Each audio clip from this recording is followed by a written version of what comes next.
Hyderabad CP CV Anand sir అంటే ఎంత మంచి ఆఫీసర్ గా పేరు పోయిండో అందరికీ ఏరుకున్నది. Sir strict and sincere officer అని చెప్తుంటారు. అసొంటిది సార్ మీడియోలను క్షమాపణలు కోరిండు. మరి ఎందుకన్నది చూడుండ్రి మీరే. పోలీసోళ్ళు సారీ చెప్పించుకుంటారు గాని చెప్పుడు అన్నది జరగది. కానీ Hyderabad CP CV Anand sir మాత్రం చిన్నతనం అనుకోకుండా సారీ చెప్పిండు. నా కాంగ్రెస్ సర్కార్ చేయబట్టి తొట్ట తోల్సూరి అనుకుంటా Hyderabad CP CV Anand sir కూడా క్షమాపణ చెప్పవలసి వచ్చింది.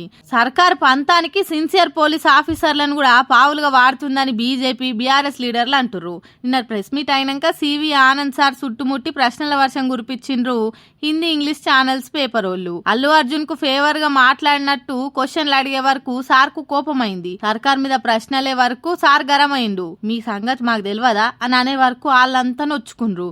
ఆ వీడియోను ఇంటర్నెట్ లో పెడితే ఇరుగా తిరిగింది. చాలా మంది సివి ఆనంద్ సార్ గట్ల అనుడైందన్నట్టు నొచ్చుకుండ్రు. దాంతో విషయం పెద్దగా అయ్యేటట్టున్నదని సివి ఆనంద్ సార్ సారీ చెప్పిండు. అట్లా గుచ్చి గుచ్చి అడిగే వరకు వశపడక కోపం లేదో అనేసిన తప్పు పట్టుకోకుండ్రి, మీడియోళ్లకు నా క్షమాపణలు అని చాలా హుందాగా చెప్పుకొచ్చిండు సారు. సిపి సార్ కూడా సర్కారు ఉద్యోగి, సర్కార్ ఆర్డర్లే ఫాలో కావాల్సిందే. అట్లా కాదని ఆయన సొంతంగా పని చేస్తే సర్కార్ వాళ్ళు ఊకోరు కదా అని కామెంట్లు ఏవట్టిండ్రు నెటిజన్లు.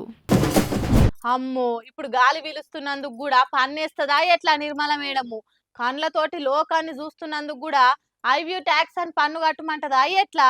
దగ్గినా తుమ్మినా కూడా tax వేస్తుందామంటుంది Nirmala madam.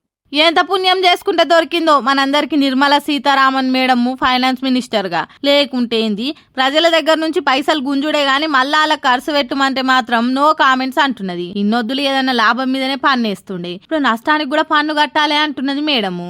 But when the discussions happened, it is on that margin, the margin value between purchased price and resale price. 12 lakh में खरीदा, 9 लाख में बेच रहे हैं सेकेंड हैंड यूज्ड व्हीकल के नाम पर.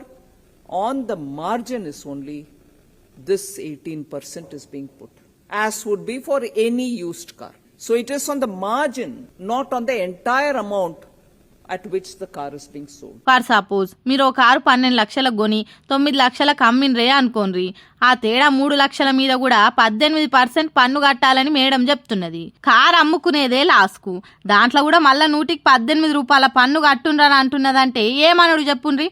కొత్త బండి కొనేటప్పుడు అడ్డగోలు పన్నులు కట్టించుకుంటుంది, మళ్ళా రోడ్డు ఎక్కినాక టోల్ ట్యాక్సులు వస్తే అడ్డంగా దారి దోపిడీ వేయబడుతుంది. మళ్ళా గాచారం మంచిగా లేక అమ్ముకుంటే కూడా ట్యాక్స్ వేయబడుతుంది. ఎట్లా మేడము? పుట్టిన కా నుంచి సచ్చేదాకా పన్నులు కట్టుడే గాని కట్టిన పన్నులు మరి ఎవరికి ఖర్చు పెడుతుండ్రో తెలుస్తలేదు. మేడం పూర్వజన్మల ఏదన్నా జలగై ఉంటారేమో, అందుకే ఇప్పుడు ఇట్లా మంది రక్తాన్ని వీలుస్తుండ్రేమో అని నిర్మలమ్మ మాటలిన్న నెటిజన్లు మస్తు మండి వాడుకుంటా కామెంట్లు పెడుతుండ్రు.